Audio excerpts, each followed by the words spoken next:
வணக்கம். புது புது அர்த்தங்கள் நிகழ்ச்சி உங்களை அன்போடு வரவேற்கிறது.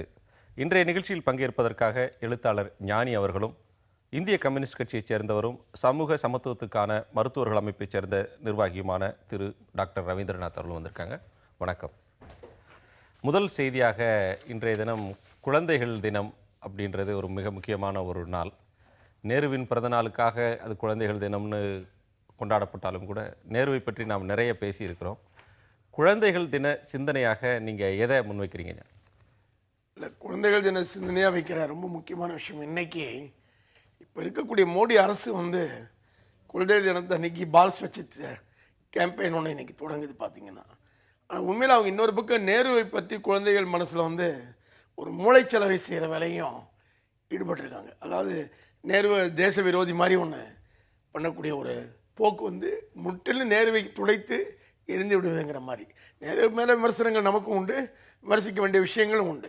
அதே நேரத்தில் நேரு போன்ற ஒருத்தர் இந்தியாவுடைய முதன்மை 20-25 ஆண்டுகளில் பிரதமர் பொறுப்பில் இல்லாமல் இருந்திருந்தால் இந்தியா பாகிஸ்தான் வழியில் போய் மிகப்பெரிய சீரழிவு அடைந்திருக்கக்கூடிய அபாயம் உண்டுங்கிறத நாம் கூடவே பார்க்கும்போது நேருடைய பங்களிப்பு ரொம்ப முக்கியமாக இருக்குது.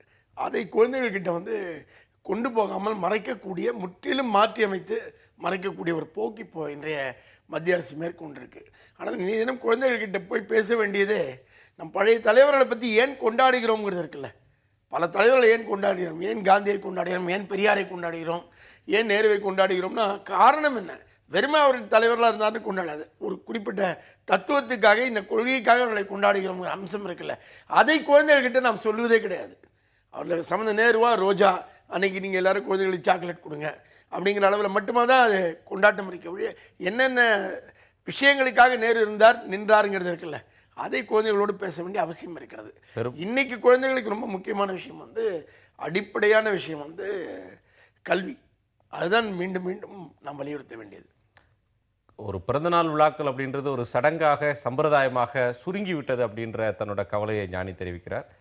இன்றைக்கு குழந்தைகள் தினம்னு வரும்போது நேருவை கடந்து குழந்தைகள் 14 வயது வரையிலும் இருக்கக்கூடிய குழந்தைகளுக்கான அடிப்படை உரிமைகள், கல்வி உரிமை, குழந்தை தொழிலிருந்து அவங்கள காப்பாற்றப்பட வேண்டிய நிலைமை, இதெல்லாம் பரவலாக இருக்கிறது. இன்னைக்கு கல்வியில் இந்தியா மிகப்பெரிய முன்னேற்றத்தை உயர்கல்வி வரையிலும் எட்டினா கூட பள்ளிக்கூடத்துக்கு செல்லாத குழந்தைகள் அப்படின்றவங்க இருக்கிறாங்க. கட்டாய கல்வி, கட்டாய குழந்தைகளுக்கு கல்வி தரணுன்ற சட்டங்களை அரசு கொண்டு வந்தாலும் கூட இன்னமும் குழந்தை தொழிலாளர்களை அங்கங்கே பார்க்கிற ஒரு சோகம் இருக்கிறது. குழந்தைகள் தின சிந்தனையா நீங்க என்ன சொல்ல பகிர்ந்து கொள்ள விரும்புறீங்க? எழுத்தாளர் ஞானி அவர்கள் பதிந்த கருத்தை நானும் பதிவு செய்கிறேன். ஜவஹர்லால் நேருடைய வரலாற்றை, அவருடைய வாழ்க்கையுடைய சாராம்சத்தை மறைக்கக்கூடிய ஒரு போக்கு இருக்கிறது. ஜவஹர்லால் நேரு இந்தியாவுடைய குழந்தைகள் அறிவியல் மனப்பான்மை உள்ளவர்களாக, சயின்டிஃபிக் டெம்பர் உள்ளவர்களாக, உலக பார்வை உள்ளவர்களாக இருக்க வேண்டும் சொல்லி ஜவஹர்லால் நேரு விரும்பினார். ஆனால் இன்றைக்கு இருக்கக்கூடிய அரசாங்கம் மூடப்பழக்கத்தையும் அறிவியல் சிந்தனைக்கு எதிரான கருத்துக்களையும் குழந்தைகள் மத்தியில் திணிக்க விரும்புகிறது. அப்படிப்பட்ட ஒரு காலகட்டத்தில் நாம் குழந்தைகளை அறிவியல் ரீதியாக சிந்திக்கக்கூடியவர்களாக மாற்ற வேண்டிய அவசியம் இருக்கிறது. அதில் நம்முடைய பாடத்திட்டத்திலையும் கொண்டு வர வேண்டிய அவசியம் இருக்கிறது. அன்றைய பாடத்திட்டமே காவிமயமாக்கக்கூடிய ஒரு சூழல் இருக்கிறது. இப்படிப்பட்ட காலகட்டத்தில் நீங்கள் கேட்குற மாதிரி இன்றைக்கு குழந்தைகள் தினம் என்ற தினத்தை நம்ம நீண்ட காலமாக கொண்டாடினாலும் கூட அதை அவர் சம்பிரதாய அடிப்படையில் ரோஜாவை கொடுக்குறது, சாக்லேட் கொடுக்குற மாதிரி அது சுருங்கி போயிடுச்சு. அதுக்கு மாறாக குழந்தைகளுக்கான உரிமை என்று சொல்லி ஐக்கிய நாடுகள் சபையும் அதே போல உலக நலனும் பல்வேறு உரிமைகளை வழங்கியிருக்கிறது. இந்த உலகத்தில் பிறக்கக்கூடிய ஒவ்வொரு குழந்தைக்கும் தாயால் தந்தையால் நேசிக்கப்படுகின்ற, சமூகத்தால் நேசிக்கப்படுகின்ற உரிமை இருக்கிறது. விளையாடுவதற்கான உரிமை இருக்கிறது, தடுப்பூசி போடுவதற்கான உரிமை இருக்கிறது, கல்வி பெறுவதற்கான உரிமை இருக்கிறது, விளையாடுவதற்கான உரிமை இருக்கின்ற பல்வேறு உரிமைகளை உலக நலனும் சொல்லியிருக்கிறது. அந்த உரிமைகளில் பல உரிமைகள் இந்தியாவில் உள்ள சாதாரண குழந்தைகளுக்கு இதுவரையும் கிடைக்கவில்லை. கல்வியில் மிகப்பெரிய முன்னேற்றம் சொன்னீங்க, பொதுவாக முன்னேற்றமாக இருக்கலாம். இன்றைக்கும் கூட உயர்கல்வி செல்லக்கூடிய அந்த வயதில் தகுதி உள்ளவர்களை பார்த்தீங்கன்னாக்க 18 விழுக்காட்டினா உயர்கல்விக்கே போகிறாங்க. மீது எல்லாமே உயர்கல்விக்கு போகல. உலகத்தில் மிக குறைவாக பல்கலைக்கழகம் உள்ள நாடுகள் இந்தியாவும் இருக்கிறது.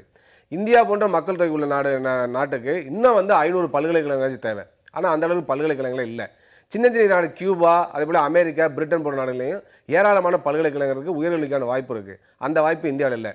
இன்னும் சொல்லப்போனால் இந்தியாவிலேயே அதிகமாக குழந்தை தொழிலாளர் உள்ள மாநிலம் தமிழகம் இருக்கிறது. அப்போ அந்த குழந்தை தொழிலாளர் பிரச்சனை மிக மோசமான பிரச்சனையாக இருக்கிறது. 14 வயதுக்கு உட்பட்ட குழந்தைகள் பல பேர் இன்னும் பாடசாலைக்கே போல, பள்ளிகளுக்கே போல. இன்னும் சொல்ல போனா மைக்ரேட்டரி ஒர்க்கர்ஸ் என்று சொல்லக்கூடிய வெளி மாநிலங்களிலிருந்து இங்க வந்து பணியாற்றக்கூடிய தொழிலாளருடைய குழந்தைகள் வந்து எந்த விதமான அடிப்படை வசதியுமே இல்லாமல் இருக்கிறாங்க. அவங்க பள்ளிக்கூடத்துக்கு போல, படிப்பு இல்லை, தடுப்பூசி போட்டுக்கொள்ளவில்லை, இந்த மாதிரி பிரச்சனை இருக்கு. அப்ப அது குழந்தைகள் தினத்துல குழந்தைகளுக்கான இந்த உரிமைகள் பாதுகாக்கப்பட வேண்டும், இந்த குறைபாடுகள் போக்கப்பட வேண்டும். அதற்கு மத்திய மாநில அரசுகள் தேவையான நடவடிக்கை எடுக்க வேண்டும். அதான் ஜவஹர்லால் நேரு செய்கின்ற உண்மையான மரியாதை இருக்கு.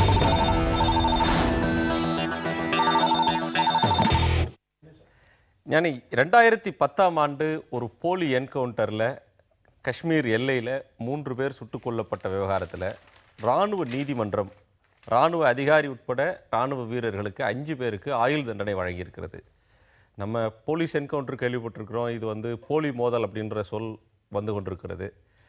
இராணுவ எல்லையில் இராணுவ வீரர்கள் இப்படியான செயலில் செய்தாங்க, அவங்களுக்கு நீதிமன்றம் தண்டனை வழங்கியிருக்கிறது அப்படின்றது ஒரு அதிர்ச்சி அளிக்கக்கூடிய ஒன்றாக இருக்கிறது. அந்த மாநில முதலமைச்சர் ஒமர் அப்துல்லா சொல்லும்போது, இது மாதிரியான விஷயங்கள் நடந்தால், இராணுவம் அத்துமீறி எல்லை மீறி நடந்து கொண்டால் நியாயம் கிடைக்காது அப்படின்னு அந்த மக்கள்கிட்ட ஒரு எண்ணம் இருந்தது. இந்த தீர்ப்பின் மூலமாக இது ஒரு நல்ல எண்ணத்தை ஏற்படுத்தி இருக்கிறது. இந்த மாதிரி தவறுகள் நடக்காமல் பார்த்து கொள்ள வேணும்னு சொல்றார். இதை நீங்க எப்படி பார்க்குறீங்க? இல்லை, நிச்சயமாக வந்து ஒரு இப்படி ஆயுள் தண்டனை போலி என்கவுண்டர் செய்த இராணுவத்தினை சேர்ந்தவர்களுக்கு தரப்படுவது வரவேற்க வேண்டிய விஷயம். இந்த தண்டனை என்பது வரவேற்க வேண்டிய விஷயம். அதில் இந்த மாற்று கருத்து இருக்க முடியாது. ஆனால் இது வந்து முதல் போலி என்கவுண்டர்னா இல்லை, இதற்கு முன் பல போலி என்கவுண்டர்கள் நடந்து அது அம்பலப்படுத்தப்பட்டு ஊடகத்தில் சொல்லப்பட்டு மக்கள் போராட்டங்கள் நடந்து, ஆனால் அவை எல்லாம் கவனிக்கப்படாமல் இருக்கின்றன. இந்த பிரச்சனையிலும் கூட தொடர் போராட்டங்களுக்கு பிறகுதான் இது இராணுவ நீதிமன்றம் விசாரிக்க வேண்டிய ஒரு கட்டாயமே ஏற்பட்டதை பார்க்கணும். இந்த வழக்கிலையும் கூட அதன் பிறகு இப்போது வந்து தண்டனை வருகிற போதும் ஒரு ஐயம் என்ன தொடர்ந்து இருக்கிறதுன்னு பார்த்தீங்கன்னா, இதே இந்திய இராணுவம் வந்து அஸ்ஸாமில் வந்து வேறு விதமான ஒரு நிலைப்பாட்டில் தான் இருந்துகிட்டு இருக்கிறது நம்ம முற்றிலும் வேற பார்க்குறோம். மணிப்பூரில், குறிப்பாக மணிப்பூரில் அங்கே முழுக்க வேற நிலைப்பாட்டில் அங்கேயும் இதே மாதிரி பிரச்சனைகள் இருக்குது. அப்போ எல்லா இடங்கள்லையுமே இப்படிப்பட்ட போலி என்கவுண்டரை பற்றி இராணுவ நீதிமன்றம் நடவடிக்கை எடுக்குமா, அல்லது காஷ்மீரில் இப்போது தேர்தல் நடைபெற இருக்கிறது, அந்த நேரத்தில் மோடி அரசாங்கத்தின் கீழ் இராணுவம் வந்து நேர்மையாக செயல்படுகிறது என்று காட்டுவதற்காக இது நடக்கிறதா என்ற ஐயப்பாட்டோடு தான் பார்க்க வேண்டியிருக்கிறது. இல்ல, உங்களுடைய உள்நோக்கம் நீங்க எடுத்திருக்கிற ஒரு அரசியல் நிலைப்பாட்டிலிருந்து வருதோன்னு தோணுது. இல்ல, என்னுடைய அரசியல் நிலைப்பாடு இல்ல. ராணுவ நீதிமன்றத்தை எப்படி மோடி வந்து செல்வாக்கு செலுத்த முடியும்? ராணுவ நீதிமன்றம் சாட்சியங்களின் அடிப்படையில் ஒரு வழக்கை விசாரித்து தீர்ப்பு சொல்லுது. அதை வந்து அரசியல் ஆதாயத்துக்காக செய்யறதுன்னு சொல்லி முடிச்சு போடுறதுன்றது ஏற்புடையதா இருக்கா? இல்ல, உச்ச நீதிமன்றம் வந்து இப்படி ஒரு முடிவு எடுத்திருந்தால் நான் இந்த மாதிரியான ஐயப்பாடுகளை எழுப்பவே மாட்டேன். உச்சநீதிமன்றம் போன்ற ஒரு அமைப்பு இந்த மாதிரி விஷயங்களை எழுப்பினால் நான் உச்சநீதிமன்றத்தை மோடி அரசு வந்து செல்வாக்கு செலுத்துகிறது ஒருபோதும் கருத மாட்டேன். உச்சநீதிமன்றம் வந்து சுயேட்சாக இயங்கக்கூடியது நான் இன்னமும் நம்புகிறேன். ஆனால் இராணுவம் போன்ற அமைப்புகளில் உயர் பதவியில் இருக்கக்கூடியவர்கள், இராணுவ நீதிமன்றம் என்பது அவர்கள் தங்களுக்குள்ளே உள்ளுக்குள்ளே அமைத்துக் கொள்ளக்கூடிய ஒரு அமைப்பு தான். ஆனால் இராணுவத்தை பொறுத்த மட்டும் அவர்கள் தொடர்ந்து அரசாங்கத்துடைய சேர்ந்து செயல்படுவது என்பது தான் எப்போதுமே நடந்து கொண்டு வந்திருக்கிறது. அதனால் அவர்கள் வந்து காற்று எந்த திசையில் வீசுகிறதோ அதற்கேற்ப இயங்கக்கூடிய போக்கு என்பது ஐஏஎஸ் அதிகாரிகளாகட்டும் இராணுவ அதிகாரிகளாகட்டும் எல்லா அதிகாரிகளுக்கும் இருக்கக்கூடிய இயல்பு. அந்த இயல்பை ஒட்டி இது நடக்க முடியும் என்று தான் சேர்த்து பார்க்க வேண்டும். ரவீந்திரநாத், ஒரு காவல்துறை என்கவுண்டர் நடந்துட்டா ஒரு கடைநிலை காவலரை கூட ஒரு டிஜிபி விட்டு கொடுக்காமல் அந்த சர்வீஸ்னு வந்துட்டா நாங்கள்லாம் ஒன்று தான் அப்படின்னு பார்க்குற ஒரு மூடி மறைக்கிற போக்கு தான் இருக்குது. ஆனால் இதில் ஒரு இராணுவ வீரர்களுக்கே ஆயுள் தண்டனை தர்றதுக்கு இராணுவ நீதிமன்றம் அவங்க தவறு செய்திருக்காங்கன்னு எடுக்கிற முடிவை இப்படி ஒரு அரசியல் கண் கொண்டு பார்க்கணுமா, அதுக்கு வேற பொருள் பார்க்கணுமா? அதாவது நீங்கள் சொன்னதில் இந்த காவல்துறையும் கூட எல்லா காவல்துறை அதிகாரிகளும் கூட கடைநிலையாக இருக்கக்கூடிய காவல்துறை அதிகாரிகள் வந்து காப்பாற்றுறாங்கிற வாதத்தை நான் ஏற்றுக்கல. காவல்துறை நேர்மையான அதிகாரிகள் இருக்க தான் செய்கிறார்கள். எந்த என்கவுண்டர்லையாவது, எந்த காவல் நிலைய சாவலையாவது, லாக்அப் டெத்ஸில் எந்த டிஜிபியோ அல்லது உயர் அதிகாரிகளோ எங்கள் கீழ்நிலை அதிகாரிகள் தவறு செய்து விட்டார்கள், அவர்கள் தண்டிக்கப்படணும்னு சொல்லி உடனே ஏதாவது செஞ்சு நீங்க பார்த்திருக்கீங்க? உடனடியாக நேர்மையை சந்தேகிக்கல. இந்த பிரச்சனையில நேர்மையான அதிகாரிகள் கூட தன்னுடைய டிபார்ட்மெண்ட் வந்தா வேற மாதிரி நடக்கிறத பார்க்கல. நிச்சயமா நீங்க சொல்றது உண்மைதான். ஏன்னா எவ்வளவு பெரிய உயர் அதிகாரியா இருந்தாலும் கூட அவங்க அரசு கட்டுப்பட்டவர். அப்ப அரசு அந்த என்கவுண்டர் வந்து என்ன கொள்கை முடிவு எடுக்குதோ அதை தான் அவங்க வந்து செய்ய வேண்டிய கடமை இருக்கிறது. அதே சமயத்தில் நேர்மையான அதிகாரிகள் இது வந்து தவறு என்று நினைக்கக்கூடிய அதிகாரிகள் ஏராளமாக இருக்கிறார்கள். அதே சமயத்தில் இந்த ராணுவ என்கவுண்டர் விஷயத்தில் வந்து அவர் சொன்ன சந்தேகம் தான் செய்கிறது. ஏன்னு சொன்னால் பாஜகவுடைய பாலிசியை பார்த்தீங்கன்னாக்க, பாரதிய ஜனதா கட்சி RSS கொள்கை என்னன்னாக்க, இந்தியாவை இராணுவமயமாக்கு, இராணுவத்தை இந்துமயமாக்குங்கிறது தான். அப்படி இருக்கும்போது இந்தியாவுடைய ராணுவத்தை இந்துமயமாக்கும்னு சொல்றப்ப அதுக்கான தேவையான நடவடிக்கைகளை படிப்படியாக அந்த அரசாங்கம் செய்து கொண்டிருக்கிறது. அதனால ராணுவ அதிகாரிகளுக்கு மிக முக்கியத்துவத்தை வந்து நம்முடைய பிரதமரே கொடுக்கின்றார். அதே போல அந்த ராணுவத்தில் வந்து எப்படி முஸ்லிம்களுக்கு எதிரான கருத்தை உருவாக்குவது என்பதை முயற்சி பண்றாங்க. எல்லையில நின்று தங்கள் உயிரை துச்சமா மதிச்சு அந்த எவ்வளவு சிரமங்களுக்கு மத்தியில அங்க நிற்கக்கூடியவங்க வந்து மற்ற பணிகளில் ஈடுபடக்கூடிய அரசு ஊழியர்களை விட எல்லையில் இருக்கக்கூடியவர்களை, ராணுவ வீரர்களை சமூக மரியாதையோட பார்க்கிறது, அவங்க வந்து தேசத்துக்கான பணியாற்றுறாங்க அப்படின்னு ஒண்ணு பார்க்கறாங்க. அதை எப்படி நீங்க வந்து காவி மயமாகவோ அல்லது வேற மதமயமாக இல்ல சந்தேகமே கிடையாது. ஒரு முக்கியமான ஒரு உடன்படுறேன். அதாவது நான் வந்து நம்முடைய நகரத்தில் துப்புரவு பணியாளர் கூட தேசத்துக்காக வேலை பார்க்குறாருன்னு தான் பார்க்குறேன். அதாவது தேசத்துக்காக தான் ராணுவ வீரர் மட்டும்தான் தேசத்துக்காக வேலை பார்க்குறான்ற பார்வையே வேண்டுமென்றே கட்டமைக்கப்படுகிற ஒரு பார்வை சமூகத்தில். நீங்கள் பார்த்தீங்கன்னா இப்போ ஒரு சாதாரண அரசு ஊழியர், ஒரு தாசில்தார் அலுவலகத்தில் இருக்கிற ஊழியர் யாருக்காக வேலை பார்க்குறாரு? அவர் தனக்காக வேலை பார்த்துக்கிறார், லஞ்சம் வாங்கிக்கலாம்னு ஏற்றுக்கொள்கிற மாதிரி இல்ல. அவங்க குடும்பம், குழந்தை, இல்ல எல்லா வாழ்க்கை எல்லா சௌகரியங்களையும் அவர்கள், நான் துப்புரவு தொழிலாளிகள் மீதான உங்களுடைய பார்வை சமூகத்துக்கு தான் வேலை பார்க்குறேன். இல்ல அதை நான் ரொம்ப மதிக்கிறேன். நீங்க துப்புரவு தொழிலாளர்களை வந்து நீங்க அவங்களுடைய பணி அளப்பரியது, ஒரு அர்ப்பணிப்பு உள்ளது, அதுக்கு உரிய மரியாதை தரப்படுவதில்லை என்ற உங்க ஆதங்கத்தை புரிஞ்சுக்கிறேன். ஆனா ஒரு அரசு ஊழியர்கள், ஒரு நீங்க சொல்ற தாசில்தாரோ, விஏஓவோ அல்லது கல்வி அதிகாரியோ, ஆசிரியரோ அன்றாடம் அவர் வந்து அரசு விடுமுறை தேவைன்னா விடுமுறை எடுத்துக்கலாம், மற்ற சௌகரியங்கள் இருக்கு, குடும்பத்தோடு இருக்கிற சௌகரியங்கள்லாம். பட் ராணுவ வீரர்கள் வரும்போது வேற ஒரு லைஃப் த்ரெட்டனிங் அதுல இருக்கு, லைஃப் என்டேஞ்சர் ஆகிற ஒரு விஷயமும் இருக்கு, அவங்களுக்கான மற்ற சௌகரியங்கள் இல்லாத ஒரு சூழலும் இருக்கு. நிச்சயம் மறுக்கவே இல்லை. அதுக்கு போறதுக்கு ஒரு தனி மனநிலை வேண்டும், அதை யாரும் மறுக்கவே இல்லை, எல்லோரும் அதுக்கு போய்விட முடியாது. ஆனால் அதை அவர்கள் தேர்ந்தெடுத்து கொண்டு போகிற பணி ஒரு பக்கம். ரெண்டாவது, அவர்கள் ராணுவத்துக்கு போகிற போது நான் நாட்டுக்காக உழைப்பதற்காக போகக்கூடிய எண்ணிக்கை மிக குறைவு, இல்லைன்னு சொல்ல மிக குறைவு. பெருவாரியானவர்கள் வந்து அதுவும் இன்னொரு வேலை கிடைக்க வேண்டும் என்ற வறுமையின் காரணமாக ராணுவத்துக்கு போகிறவர்கள் தான் நம்முடைய நாட்டில் அதிகம்.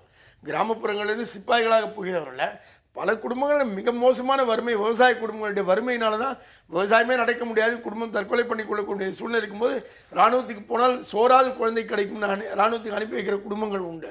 அதனால் ராணுவத்துக்கு போவதும் ஒரு வாழ்வாதாரத்துக்காக தான் போகிறாங்க. போன பிறகு மிக கடுமையான வேலையை அவர்கள் சந்திக்க வேண்டியிருக்கிறதுல எந்த மாற்று கருத்தும் இல்லை. அப்போ அதை அவருடைய வேலை நிலைமை எப்படி சரி செய்ய வேண்டும் என்று பேச வேண்டும் நம்ம. அது இன்னொரு பக்கம். எப்படி வந்து அவர்கள் எப்போதுமே போருக்கான ஆயத்தத்தில் இருந்தாக வேண்டியிருக்கிறது. போர் வராத ஒரு சூழ்நிலை ஒரு அரசு ஏற்படுத்துவது என்ன வழி, இராணுவத்தை மயமாக்குவதையே எப்படி குறைத்து கொண்டு வருவது, எப்படி இராணுவத்தின் தேவை என்று சொல்லக்கூடிய விஷயம் என்ன, அந்த பகை நாடுகளோடு பகையை எப்படி குறைப்பது, அவையெல்லாம் தான் நம்ம பேச வேண்டிய விஷயங்கள். ஆனால் இந்த விஷயங்களில் தவறு செய்யக்கூடிய அதிகாரி யார், தவறு செய்யக்கூடிய சிப்பாய் யாருன்னு பார்த்தீங்கன்னா ஏன் தவறு செய்கிறார்கள் என்கிற அடிப்படையில் பார்க்கணும். தவறான அரசியல் காரணமாக தான் அத்தனையுமே நடக்குதுன்னு நம்ம சேர்த்து பார்க்க வேண்டும். ஆமா, தனிப்பட்ட அந்த 3 இளைஞர்கள் மீது அந்த ராணுவ அதிகாரிகளுக்கு, போலி என்கவுண்டர்ல சுட்டுக் கொண்ட ராணுவ அதிகாரிகளுக்கு தனிப்பட்ட பகை என்று எதுவும் இருக்க வாய்ப்பில்லை. இல்ல தனிப்பட்ட பகை இல்லை. ஆனா என்ன பிரச்சனைனாக்க, பல ராணுவ அதிகாரிகள் வந்து நம்ம வந்து பல தீவிரவாதிகளை கண்டுபிடிச்சு அவனை சுட்டு கொண்டு இருக்கிறேன் அப்படின்னு சொல்லி விருது வாங்குவதற்கும் பதவி உயர்வு பெறுவதற்கும் இதை பயன்படுத்துறாங்க. இது வந்து சாதாரணமாக காவல்துறையிலும் பார்க்க முடியுது, ராணுவத்திலுமே பார்க்க முடியுது. அந்த மாதிரி தான் இந்த பிரச்சனையும் பார்க்க வேண்டிய அவசியம் இருக்கிறது. அதே போலவே நான் ஏற்கனவே சொன்ன மாதிரி ராணுவ வீரர்களை கொச்சைப்படுத்தவில்லை. இப்போ நம்முடைய எழுத்தாளர்கள் சொன்ன மாதிரி ராணுவ வீரர்கள் கூட தன்னுடைய வேலைவாய்ப்பு இல்லாத கிராமப்புற வறுமை காரணமாக போகிறவங்களாம் இருக்காங்க. இருந்தாலும் கூட எப்படி இந்த சமூகத்தில் ஒவ்வொருத்தருமே இந்த சமூகத்தை பணியாற்றுகிறார்கள், அதே போலவே இந்திய நாட்டிற்கு அவங்களும் பணியாற்றுகிறார்கள், கடுமையான சூழலில் பணியாற்றுகிறார்கள். இருந்தாலும் கூட அதை நான் கொச்சைப்படுத்த விரும்பவில்லை. ஆனால் நான் என்ன சொல்ல வரேன்னாக்க, பாரதிய ஜனதா கட்சி இந்தியாவில் உள்ள ராணுவத்தை இந்துமயமாக்க விரும்புகிறது. இன்னைக்கும் கூட இந்திய ராணுவத்தில் முஸ்லீம்களுடைய எண்ணிக்கை மிக மிக குறைவு தான். அதை பற்றி புள்ளிவரம் கூட எடுக்கக்கூடாதுன்னு சொல்லி RSS சொல்கிறது. அப்படிப்பட்ட ஒரு சூழலில் வந்து பார்த்தீங்கன்னாக்க, இந்த மாதிரி ஞானி அவர்கள் சொன்னது போல இது ஒரு சூழ்ச்சி இருக்குமோ, தேர்தலை மையமாக வைத்து இந்த தீர்ப்பு வழங்கப்பட்டிருக்குமோ என்று எழுகின்ற சந்தேகம் வந்து நியாயம் இருக்கிறது. தீர்ப்பை வரவேற்கிறோம், இருந்தாலும் தீர்ப்பை வரவேற்கிறோம். அதே சமயத்தில் இன்னொன்று என்னன்னாக்க, இந்த என்கவுண்டர் பிரச்சனை இன்னும் மேலும் அதிகமாக வாய்ப்பு இருக்கிறது. ஏன்னு சொன்னால், பாரதிய ஜனதா கட்சி காஷ்மீர் பிரச்சனையில் கடைபிடிக்கக்கூடிய கொள்கை என்பது மிக மோசமானது. அது இந்தியாவுடைய ஒற்றுமை ஒருமைப்பாட்டுக்குமே பாதிப்பை ஏற்படுத்தும். ஜம்மு காஷ்மீர் மக்களை இன்னும் வந்து இந்தியாவிலிருந்து அந்நியப்படுத்தக்கூடிய ஒரு கொள்கையை அவங்க கடைபிடிக்கிறாங்க.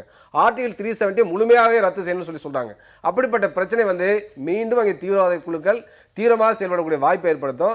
அதே சமயத்தில் அதை எதிர்த்து ராணுவமும் செயல்படக்கூடிய வாய்ப்பை ஏற்படுத்தும். அதன் மூலமாக பல போலி என்கவுண்டர்களும் சாதாரண அப்பாவி மக்களும் இறக்கக்கூடிய சூழ்நிலை ஏற்படும். சமயத்தில் கூட பார்த்தீங்கன்னா காரில் போன சாதாரண 14 வயசு 15 வயசு பையங்களை வந்து ராணுவம் சுட்டுக் கொண்டு இருக்கு, ஈவு இல்லாம இந்த மாதிரி சம்பவங்கள் அதிகரிக்கிற வாய்ப்பு இருக்கு. அதுக்கு காரணம் பாரதிய ஜனதா கட்சி காஷ்மீர்ல கடைபிடிக்கக்கூடிய கொள்கை வந்து தவறான கொள்கை என்பது என்னுடைய கருத்து. நீங்க மோடி அரசு வந்து பாத்தீங்கன்னா போலீஸ் என்கவுண்டர் பத்தி சொன்னீங்க. போலீஸ் என்கவுண்டரில் உச்ச நீதிமன்றமும் உயர் நீதிமன்றங்களும் பல்வேறு நீதிமன்றங்களும் வேலையிலிருந்து நீக்கி வைத்திருந்த சிறைக்கு அனுப்பிய அந்த அதிகாரிகளை மோடி அரசு வந்த உடனே மீண்டும் வேலை கொடுத்து மீண்டும் பொறுப்பு கொடுக்கக்கூடியதை நடந்து பார்க்குறோம். நம்ம குஜராத்தில் நடந்தது. குஜராத்தில் நீங்கள் பல விஷயங்களை இராணுவத்தின் மீது விமர்சனமாக வைத்தாலும் கூட அடுத்து வரக்கூடிய ஆபத்துகள் பலது இருக்குன்னு நீங்கள் முன்னெச்சரிக்கையாக உங்கள் பார்வையிலிருந்து சொன்னாலும் இந்த தீர்ப்பு என்பது இது போன்ற தவறுகள் இனிமேல் நடக்காமல் பார்த்துக்கொள்ளுன்னு உமர் அப்துல்லா சொல்ற ஒரு விஷயத்தை நாம் இந்த நேரத்தில் நினைவு கூற வேண்டியது அவசியமா இருக்கிறது. ஒரு இடைவேளைக்கு பிறகு பேசலாம்.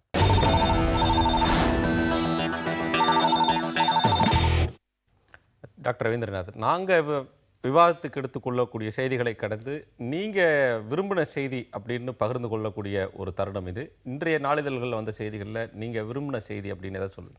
இன்றைக்கு குழந்தைகள் தினம். குழந்தைகள் தினத்துக்கு தமிழ் இந்தியில் ஒரு செய்தி வந்திருக்கு. என்னன்னாக்க கிட்டத்தட்ட 10,000 மாணவர்கள் பங்கேற்கக்கூடிய ஒரு அறிவியல் மாநாடு புதுக்கோட்டையில் நடைபெறப் போகிறது அடுத்த மாதம் சொல்லிட்டு. அதில் தமிழ்நாட்டில் வந்து ஏராளமான பள்ளி மாணவர்கள் கிட்டத்தட்ட 10,000க்கும் மேற்பட்ட மாணவர்கள் வந்து தட்ப வெப்பநிலை மாற்றம் குறித்து ஆராய்ச்சி செய்வதாகவும் அதில் மாநாட்டில் வந்து தங்களுடைய ஆய்வுகளெல்லாம் சமர்ப்பிக்க போகிறதா சொல்லியிருக்காங்க. இது ரொம்ப வரவேற்கத்தக்க விஷயம். ஏன்னா இந்தியாவில் வந்து மாணவர்களை வந்து ஆராய்ச்சியில் ஈடுபடுத்துறது ரொம்ப குறைவு. இன்னைக்கு சமீப காலங்களில் சில தனியார் பல்கலைக்கழகங்களில் மாணவர்கள் ஆராய்ச்சி பண்ணி சேட்டலைட் ஏவுற அளவுக்கு முன்னேறி இருக்கிறாங்க. இதெல்லாம் ஒரு முன்னேற்றமாக பார்க்குறோம். ஆனால் அரசு பள்ளியில் இந்த மாதிரி மாணவர்களுடைய ஆராய்ச்சி மனப்பான்மையை வந்து ஊக்கப்படுத்துகிற மாதிரி நிகழ்வுகள் குறைவாக தான் இருக்குது. அதாவது பாடத்தை வந்து மனப்பாடம் பண்ணுறது, அதை ஒப்புவிப்பது, அது பிறகு அதிகமான மதிப்பெண் வாங்குவது, இந்த மாதிரி சிஸ்டம் தான் தமிழ்நாட்டில் இருக்குது, இந்தியாவில் இருக்குது. அதற்கு நேர் மாறாக இன்னைக்கு பார்த்தீங்கன்னாக்க சின்ன குழந்தைகளுக்கு ஏன் தட்பவெப்பநிலை மாறுது, புவி ஏன் வெப்பமயமாகுது அப்படிங்கிறத பற்றிலாம் ஒரு ஆய்வை மேற்கொள்ளக்கூடிய மனப்பான்மை ஊக்கப்படுத்துகிறாங்கன்னா அது வரவேற்கத்தக்க அம்சம். அதுவும் இன்றைக்கு வந்து பாரதிய ஜனதா கட்சி ஆட்சியில் பார்த்தீங்கன்னாக்க முழுமையாக கல்விக்குள்ளிலே மாற்றம் வருது. இன்னும் சொல்லப்போனால் பிற்போக்குத்தனமான கருத்துக்கெல்லாம் பூத்துறாங்க. அறிவியலுக்கு புறம்பான கருத்துக்கள் ஜோதிட கல்வியெல்லாம் பூத்துறாங்க.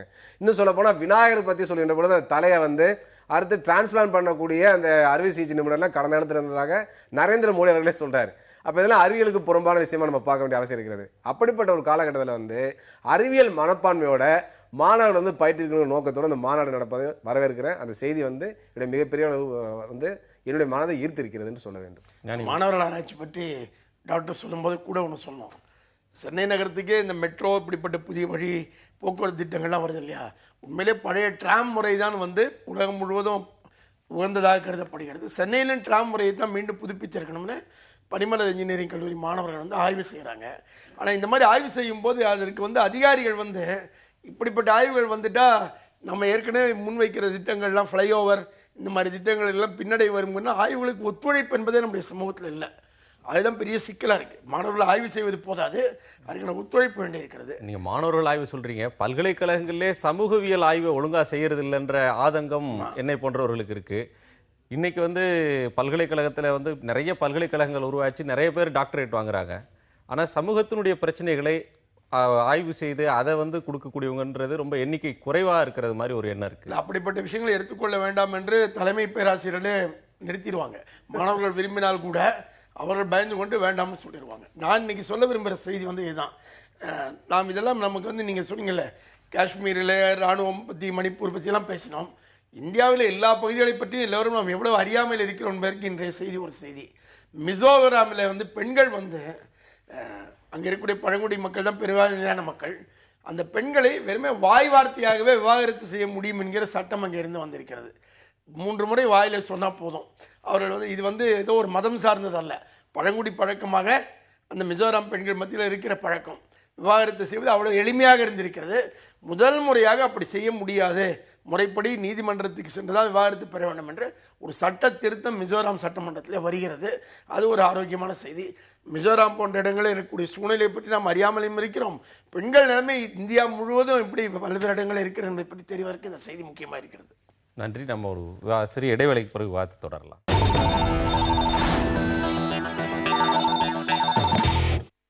டாக்டர் ரவீந்திரநாத், சத்தீஸ்கர் மாநிலத்தில் குடும்ப கட்டுப்பாட்டு அறுவை சிகிச்சை செய்து கொண்ட பெண்கள் 13 பேர் இறந்தது இந்தியாவை மட்டும் இல்லை, ஐநா சபையினுடைய பொதுச் செயலாளர் வருந்தக்கூடிய அளவிற்கு பெரிய செய்தியாக இருக்கிறது. மருத்துவம் என்பது பாதிக்கப்பட்டவர்களுக்கு ஒரு நிவாரணம், ஒரு ரிலீஃபை கொடுக்கும்னு நினச்சா இதில் வந்து ஒரு மரணத்தில் முடிகிற ஒரு துயரமாக இருக்குது. ஒரு முன்னெச்சரிக்கை நடவடிக்கைன்றது மரணத்துக்கு இட்டு செல்வது. இதை நீங்கள் ஒரு மருத்துவராக எப்படி பார்க்குறீங்க? இது எப்படி நடக்குது? இது ஒரு மோசமான நிகழ்வு. இது அதாவது 2003லேருந்து 2012 வரை இந்தியாவில் கிட்டத்தட்ட 500க்கும் மேற்பட்ட பெண்கள் வந்து கருத்தடை அறுவை சிகிச்சை மூலமாக இறந்திருக்காங்க. இது எதை காண்பிக்கிறதுன்னு சொன்னால், போதிய அளவிற்கு திட்டமிட்டு அடிப்படை கட்டமைப்பு வசதியோட பாதுகாப்பு வசதியோட இந்த அறுவை சிகிச்சையில் செய்யப்படவில்லை என்பதை அது காட்டுகிறது. சத்தீஸ்கரில் நடந்த இந்த சம்பவம் வந்து மிக மோசமான ஒரு கோரமான சம்பவம் தான் சொல்லணும். 83 பெண்களுக்கு ஒரே மருத்துவர் 3.5 மணி நேரத்தில் அந்த அறுவை சிகிச்சை செஞ்சிருக்காரு.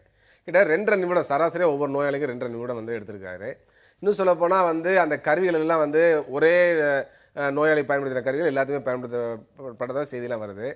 தரையில் படுக்க வச்சு அந்த அறுவை சிகிச்சைலாம் செய்யப்பட்டதாக வருது. அதுபோல் ஏற்கனவே செயல்படாமல் இருந்த மருத்துவமனையில் வச்சு அந்த சிகிச்சையில் வந்து வழங்கியதாக வருது. இந்த மாதிரிலாம் பல செய்திகள் வருது. அதுக்கு அடுத்த விஷயம் என்னன்னாக்க, மிக மோசமாக இலக்கு நிர்ணயித்து குடும்ப கட்டுப்பாடு அறுவை சிகிச்சை செய்யக்கூடிய போக்கு இந்தியாவில் இருக்கிறது. அது வந்து ஏற்கனவே வந்து பார்த்தீங்கன்னாக்க எமர்ஜென்சி காலகட்டத்தில் இருந்துச்சு. அதுக்கப்புறம் ரத்து செய்யப்பட்டது. அப்புறம் காங்கிரஸ் கட்சி காலத்திலேயே அது வந்து திரும்ப கொண்டு வந்தாங்க. திரும்பவும் அதாவது இலக்கு நிர்ணயித்து செய்கிறது. அப்போ திரும்ப அதுக்கு எதிர்ப்பான போராட்டங்கள் எழுத்த பிறகு அதை ரத்து செஞ்சாங்க. இப்போ திரும்பவும் வந்து அது மாதிரி இலக்கு நிர்ணயித்து மேலேருந்து கீழே உள்ள அதிகாரிகளை வந்து கட்டாயப்படுத்துகிற போக்கு இருக்கிறது. அதன் காரணம் என்னன்னா, கீழே உள்ள அதிகாரிகள் வந்து ஒரு நாளைக்கு 80 செஞ்சோம், 90 செஞ்சோம், 100 செஞ்சோங்கிற மாதிரி அறுவை சிகிச்சை செஞ்சுட்டு புள்ளிவரத்தை வந்து வழங்கக்கூடிய சூழல் இருக்கு. இதனால மிகப்பெரிய அளவுக்கு தவறு நடக்கிறது. அந்த மருத்துவர் மேலேயும் தவறு இருக்கிறது. என்று சொன்னால், எவ்வளவுதான் கட்டாயப்படுத்தினாலும் கூட 3.5 மணி நேரத்தில் 83 பேருக்கு இந்த மாதிரி அறுவை சிகிச்சை செய்வது என்பது ஏற்றுக்கொள்ள முடியாது. அதுபோல இந்தியாவில் ஒரு பொது போக்கு என்ன இருக்குன்னா, டாக்டர் மத்தியில் கின்னஸ் சாதனை படைக்கணும், விருது வாங்கணுங்கிற எண்ணத்தோட என்ன பண்ணணும்னா செயல்படுறாங்க. தமிழ்நாட்டில் கூட ஒரு மருத்துவர் சென்னையில் என்ன பண்ணாருனாக்க, நான் வந்து 24 மணி நேரத்தில் இத்தனை பேருக்கு ஹெர்னியா ஆப்ரேஷன் பண்ணலாம் பண்ணி காமிச்சாரு. அதுபோல சென்னையில் இருக்கக்கூடிய அந்த ராஜாஜி மருத்துவமனையில் கூட ஒரு டிபார்ட்மெண்ட்டில் அந்த மாதிரி அறுவை சிகிச்சைலாம் பண்ணாங்க. அப்போ இந்த மாதிரி கின்னஸ் சாதனைக்காக நாங்கள் வந்து தொடர்ச்சியாக அறுவை சிகிச்சை செய்கிறோம், ஒரே நாளில் இவ்வளோ அறுவை சிகிச்சை செஞ்சோம் அப்படிங்கிற மாதிரியான சாதனை பட்டியலை வந்து இது பண்ணுங்கிறதுக்காக அறுவை சிகிச்சை செய்கிற போக்குறது மிகவும் கண்டிக்கத்தக்கது. ஏற்கனவே ஒரு 50,000 அறுவை சிகிச்சைகளை, அதாவது இந்த கருத்தடை அறுவை சிகிச்சை செய்து விருதுலாம் வாங்கியிருக்காரு. அப்போ அந்த விருது வழங்கப்பட்டதன் காரணமாகவே இன்னும் கூடுதல் விருப்பத்தோடு நிறைய செஞ்சுட்டு போகிறோம்னு சந்தேகம் ஏற்படுது. அதுக்கடுத்துல மிக முக்கியமான விஷயம் என்னன்னாக்க, அந்த மருத்துவர் கைது செய்யப்பட்டிருக்கார், அது வேற விஷயம், அது வரவேற்கத்தக்கது. ஆனாலும் கூட இதில் வந்து அரசுடைய கொள்கை மிகப்பெரிய தவறாக இருக்கிறது. அதுக்கடுத்து பார்த்தீங்கன்னா, அந்த மருந்து வழங்கப்பட்ட மருந்து என்பது மிக மோசமானது, அது சப்ஸ்டாண்டர்டான மருந்து, போலி மருந்து என்று இப்போ தகவல் வருது. ஏன்னா இந்த 13 பேர் இறந்ததில்ல, 11 பேர் தான் அவர் செஞ்ச டாக்டர் குப்தா செஞ்ச முகாமில் இறந்திருக்காங்க. மீதி 2 பேர் அந்த முகாம்லேருந்து 100 கிலோமீட்டர் தள்ளி நடந்த முகாமில் இறந்திருக்காங்கனாக்க, அதில் வந்து மருத்துவருடைய குறைபாடு என்பதை மட்டுமே பார்க்க முடியாது. அதில் என்னன்னாக்க, வழங்கப்பட்ட அந்த ஆன்டிபயோட்டிக் மருந்து என்பது வேலை செய்யவில்லை.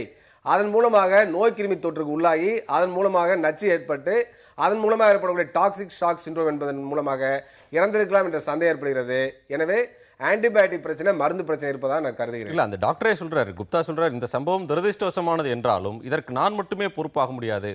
அறுவை சிகிச்சை முகாமுக்கு மாநில அரசு அனுப்பி வைத்த தரமற்ற மருந்துகளே இந்த உயிரிழப்புகளுக்கு காரணம். மருந்து பொருட்களை முறையாக சோதித்து பார்க்காமல் மாநில அரசு அனுப்பியுள்ளது.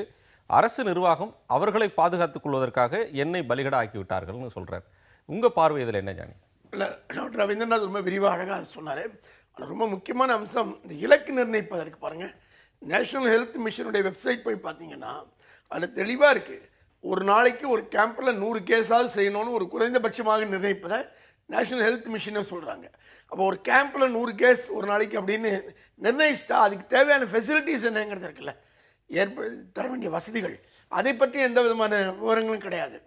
அதுதான் அடிப்படை கோளாறு அங்கே தொடங்குது. ஒன்று. 2வது பிரச்சனை எங்கே தொடங்குது பாருங்கள். இப்போ எல்லாமே எங்கேயாவது பெருவாரியாக இப்படிப்பட்ட தனியார் மருத்துவமனைகள் இவை நிகழ்வதே கிடையாதுன்னு நம்ம சேர்ந்து பார்க்கணும். அப்போ ஏன் தனியார் மருத்துவமனைகளுக்கு ஏன் போலி மருந்துகள் போக மாட்டேங்குது? ஏன் அரசு மருத்துவமனைகளுக்கு மட்டுமே போலி மருந்துகள் போகுது? இது நம்ம யோசிக்க வேண்டிய மிக முக்கியமான. தனியார் மருத்துவமனைகள் நடத்தின ஒரு ஓராண்டுக்கு முன்னாடி நடத்தின ஒரு கண் அறுவை சிகிச்சை நடந்தது. இல்ல, தனியார் மருத்துவமனையில எல்லாம் தரமா நடக்குதுங்கிறது என்னுடைய வாதம் அல்ல. ஆனால் தனியார் மருத்துவமனைகள்ல இப்படிப்பட்ட கோளாறுகள் நடப்பதை விட மிகப்பெரிய எண்ணிக்கையில் அரசு மருத்துவமனையில் தான் நடக்குது. 2 காரணம். ஒன்று, அரசு மருத்துவமனைக்கு வருகிறவர்கள் சமூகத்தில் கடைக்கோடியிலும் கடைக்கோடியில் இருக்கக்கூடிய ஏழைகள் தான் பெருவாரியாக வருகிறார்கள். அவர்கள் உயிருக்கு மதிப்பு என்பதே இல்லாத ஒரு நாடு இது. ஏழைகளுடைய உயிருக்கோ உடைமைக்கோ உடலுக்கோ மதிப்பே இல்லாத நாடு இது. அந்த அணுகுமுறையே அடிப்படையில் கோளாறுல இருக்கு எடுத்த உடனே. 2வது, அங்கு வந்து போலி மருந்துகளை போவதற்கு மிக முக்கியமான காரணம், தனியார் மருத்துவமனையில் ஊழல் இருக்கும், நிர்வாக லஞ்சங்கள் பிரச்சனைகள் இருக்கும். ஆனால் அரசு மருத்துவமனைகளில் வந்து போலி மருந்தை வந்து மிக சுலபமாக லஞ்சத்தின் மூலமாக உள்ளே கொண்டு போயிட முடியும். அந்த ஊழல் மிகப்பெரிய சிக்கலாக தொடர்ந்து இருந்துகிட்டே இருக்கிற பார்க்குறோம். ஸ்பூரியஸ் ட்ரக்ஸ் நடத்திக்கிட்டீங்கன்னா. 3வது, ஏன் இந்த அறுவை சிகிச்சைகள் எல்லாம் பெண்கள் மீது மட்டுமே நம் சமூகத்தில் திணிக்கப்படுகின்றனங்கிறது இருக்குல்ல. இன்னமும் குடும்ப கட்டுப்பாடு அறுவை சிகிச்சைகள் 190 விழுக்காடுக்கு மேல 99 விழுக்காடே சொல்றாங்க. 1% தான் பெண்கள் ஆண்கள் செய்யக்கூடியது வருதுன்னு. இந்த மனநிலை மாற்றம் வராமல் இருக்கிறதே நம்ம சமூகத்தில் இன்னொரு ஒரு சிக்கல். இவை எல்லாத்தையும் சேர்த்தே தான் நாம் பார்க்க வேண்டும். இந்த ஐரோப்பிய நாடுகள் எந்த அளவுக்கு மருத்துவத்தில் அட்வான்ஸ் ஆயிருக்காங்களோ அது மாதிரி இந்தியா அண்மை காலத்தில் அது ஹெச்ஐவிக்கு எதிரான ட்ரக்காக இருந்தாலும் மற்றதாக இருந்தாலும் ஆப்பிரிக்கா உள்ளிட்ட வளரும் நாடுகளுக்கு மருந்துகளை குறைந்த விலையில் சப்ளை செய்யக்கூடிய அளவிற்கு சாதனை படைத்த ஒரு வரலாறு இந்தியாவுக்கு இருக்கிறது. சிப்லா மாதிரியான கம்பெனிகள் அவங்க கொடுக்குற பல ஆயிரக்கணக்கான மதிப்புள்ள மருந்தை சில நூறு ரூபாயில் கொடுக்குற ஒரு சக்தி இந்திய மருத்துவ நிறுவனங்களுக்கு இருக்குது அப்படின்றத அண்மை காலத்தில் நிறைய தருணங்களில் பார்க்குறோம். இந்த திறமையை கொண்டிருந்தா கூட எப்படி தரமற்ற மருந்துகள் அப்படின்ற ஒன்று இங்கேயே தயாராகிறது? இந்தியாவில் பல்வேறு இடங்களில் குடிசை தொழில் மாதிரி நடைபெறுகிறது. இதில் மத்திய மாநில அரசு போதிய கவனம் செலுத்தவில்லை. இப்போ மருந்து தயாரிக்கின்ற பொழுது பல நாடுகளில் பார்த்தீங்கன்னாக்க அந்த மருந்து தயாரித்து கடைசி இடத்தை விநியோகிக்கின்ற வரை அதை ஃபாலோ பண்ணுறாங்க. அதுக்கான கம்ப்யூட்டர் சிஸ்டம் இருக்குது. இந்தியாவில் அந்த மாதிரி சிஸ்டமே இல்லை. பல இடங்களில் பார்த்தீங்கன்னா அந்த கம்பெனி பேர் ஸ்டிப்பில் இருக்கும். அந்த கம்பெனியை வெரிஃபை பண்ணுற வெப்சைட் பார்த்தா அந்த இணையதளத்தில் அந்த இதுவும் இருக்காது. அதுக்கான டீட்டெயிலான இணையதளமும் இந்தியாவில் இல்லை. இப்போ அமெரிக்கா பார்த்தீங்கன்னா முழுமையான அமெரிக்காவில் எத்தனை நிறுவனங்கள் இருக்குது, அது என்னென்ன மருந்துகள் தயாரிக்கிறதுன்ற பட்டியல் முழுமையாக இருக்கிறது. இந்தியாவில் அந்த மாதிரி இல்லாத ஒரு குறைபாடு இருக்கிறது. டெல்லியில் அதிகமான போலி மருந்துகள் இருக்கிறது. அப்போ இந்த போலி மருந்துகளை, தரம் குறைந்த மருந்துகளை, காலாவதியான மருந்துகளை, அறிவியலுக்கு புறம்பான கலவை மருந்துகளை கண்டுபிடிக்கணும்னாக்க அதுக்கு அதிகமான ட்ரக் இன்ஸ்பெக்டர்ஸ் வேணும். இந்தியாவில் இருக்கக்கூடிய மெடிக்கல் ஸ்டோர் அளவுக்கு, இந்தியாவில் இருக்கக்கூடிய மருந்து உற்பத்தி அளவுக்கு, போதிய அளவுக்கு நம்ம ஹெல்த் ட்ரக் இன்ஸ்பெக்டரை நியமிக்கல. அதுக்கான அடிப்படை கட்டமைப்பு கூட இல்லை. இன்னும் சொல்ல போனால் போலி மருந்தா இல்லையான்னு கண்டுபிடிப்பான அந்த ஆய்வகங்கள் கூட போதுமான அளவுக்கு இந்தியாவில் இல்லைன்னு தான் சொல்லணும். அப்போ இதெல்லாம் ஒரு மிகப்பெரிய குறைபாடாக இருக்கிறது. தமிழ்நாட்டில் கூட பார்த்தீங்கன்னா மிகப்பெரிய பற்றாக்குறை இருக்குது. 47,000 மெடிக்கல் ஸ்டோர் இருக்குது. ஆனால் ட்ரக் இன்ஸ்பெக்டர்ஸ் பார்த்தீங்கன்னா ஒரு 150 பேர் தான் இருக்காங்க. இந்த 150 பேர் எப்படி 47,000 மெடிக்கல் ஸ்டோரை போய் கண்காணிக்க முடியும்? அப்போ இதெல்லாம் ஒரு மிகப்பெரிய சிக்கலாக இருக்குது. அப்போ இதில் அடிப்படையிலேயே மருந்து உற்பத்தி குழுவிலே மாற்ற வேணும். மருந்துகளை தரப்படுத்துறது, அதை தரமாக இருக்கான்னு கண்காணிப்பது, அதற்கான அடிப்படை கட்டமைப்பு வசதிகளை போதிய அளவுக்கு ஏற்படுத்தணும். கடைசியாக ஒன்று மட்டும் பதிவு பண்ணுறேன். இப்போ நீங்கள் சொல்கிறப்ப உலக நாடுகளுக்கு, முக்கியமாக ஏழை நாடுகளுக்கு, ஆப்பிரிக்கா போன்ற நாடுகளுக்கு எய்ட்ஸ் உட்பட பல்வேறு நோய்களுக்கான மருந்துகளை குறைந்த விலையில் கொடுக்கக்கூடிய நிலைமையில் நம்ம மருந்து உற்பத்தி நிறுவனங்கள் இருக்கிறது. ஆனால் இன்றைக்கு மத்திய அரசு கடைபிடிக்கக்கூடிய கொள்கையின் காரணமாக இதுக்கே மிகப்பெரிய ஆபத்து வரக்கூடிய சூழலை பார்க்கிறோம். ஏன்னா 108 ட்ரக்ஸோடைய பிரைஸை டீகண்ட்ரோல் பண்ணிட்டாங்க. எசென்ஷியல் ட்ரக்ஸ்ல இது பண்றாங்க. அதே போல பாத்தீங்கன்னாக்க இந்திய நாட்டு நிறுவனங்களை பன்னாட்டு நிறுவனங்கள் விலைக்கு வாங்குறாங்க. அப்போ 100% மருந்து உற்பத்தியில அந்நிய நேரடி முதலீட்டை கொண்டு வரலாம்னு சொல்லி இந்திய அரசு முடிவெடுத்ததன் காரணமாக எதிர்காலத்தில் நமது நாட்டு மக்களும் குறைந்த விலையில் மருந்து கிடைக்காது. அதே போல உலகத்தில் உள்ள ஏழை மக்களும் மருந்து குறைந்த விலையில் கிடைக்காத ஒரு சூழல் ஏற்பட போகிறது என்பதை நான் பதிவு செய்ய விரும்புகிறேன். நாம் தொடர்ந்து விவாதிக்கலாம் ஒரு இடைவேளை.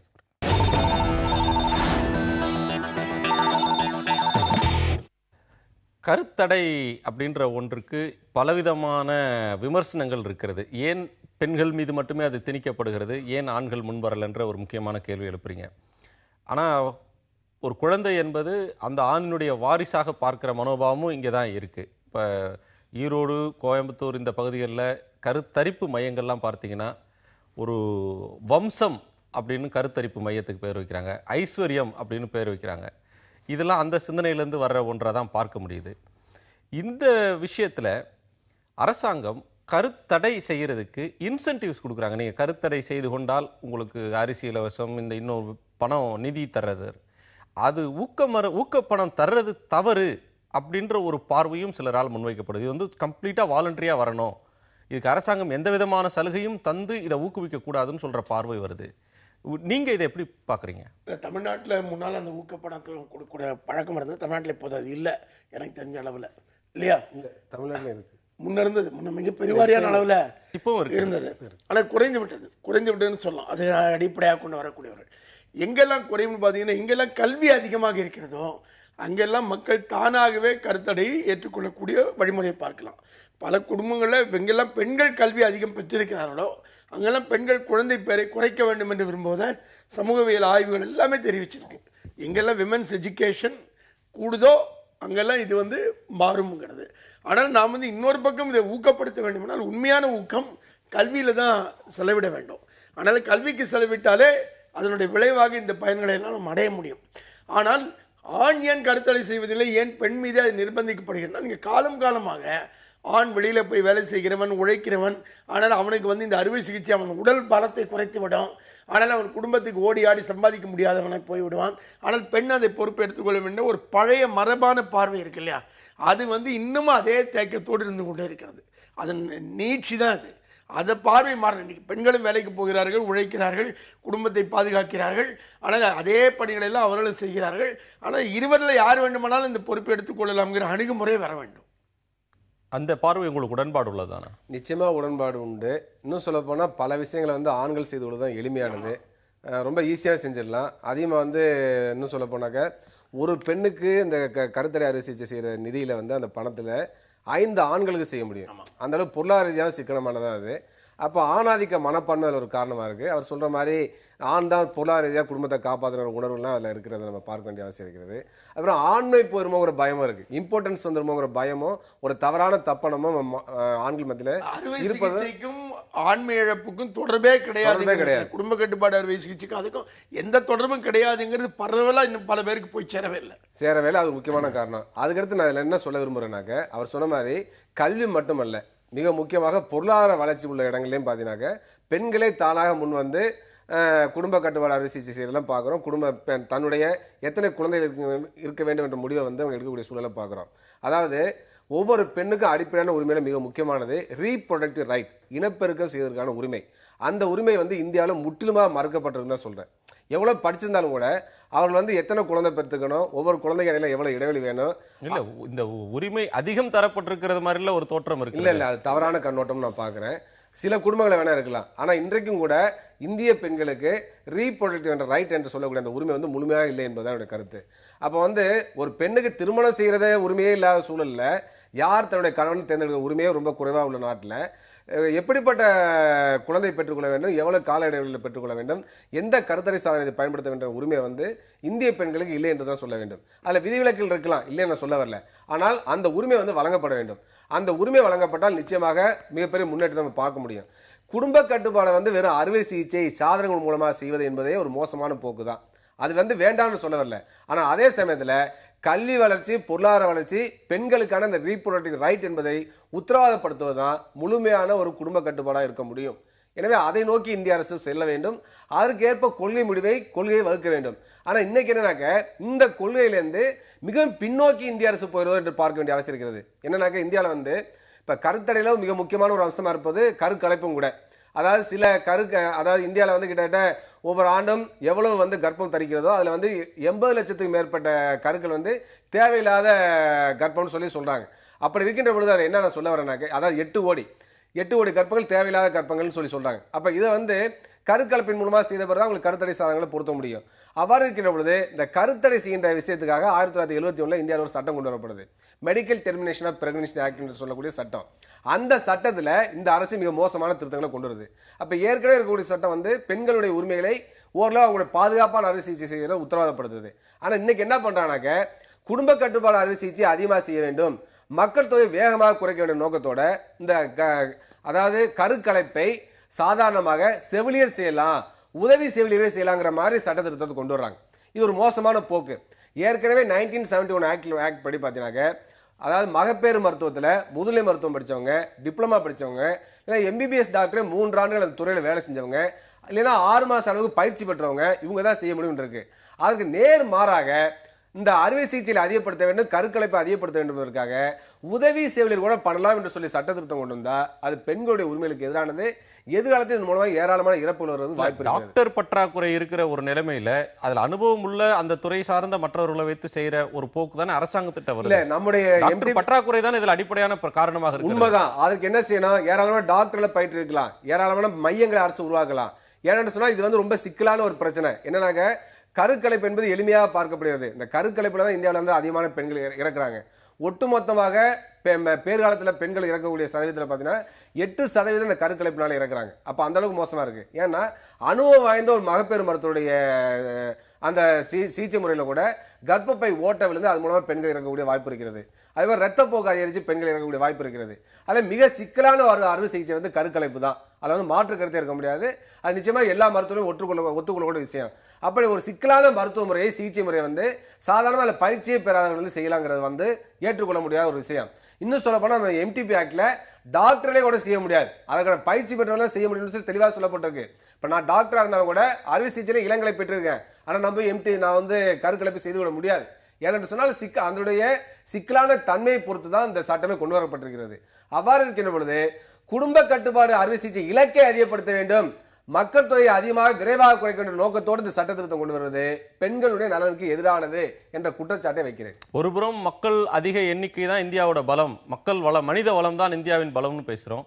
இன்னொரு புறத்துல அதை வெகுவா குறைக்க வேண்டிய ஒரு ஆபத்து இருக்குது அப்படின்னு சொல்லி பார்க்கிற ஒரு தன்மையும் பார்க்கிறோம். இந்த முரண்பாட்டை நீ எப்படி பார்க்கிறீங்க? இந்த முரண்பாடு ஒன்றும் இல்லை. அதாவது உங்களுக்கு எண்ணிக்கை மட்டுமே பலம் ஆயிடாது.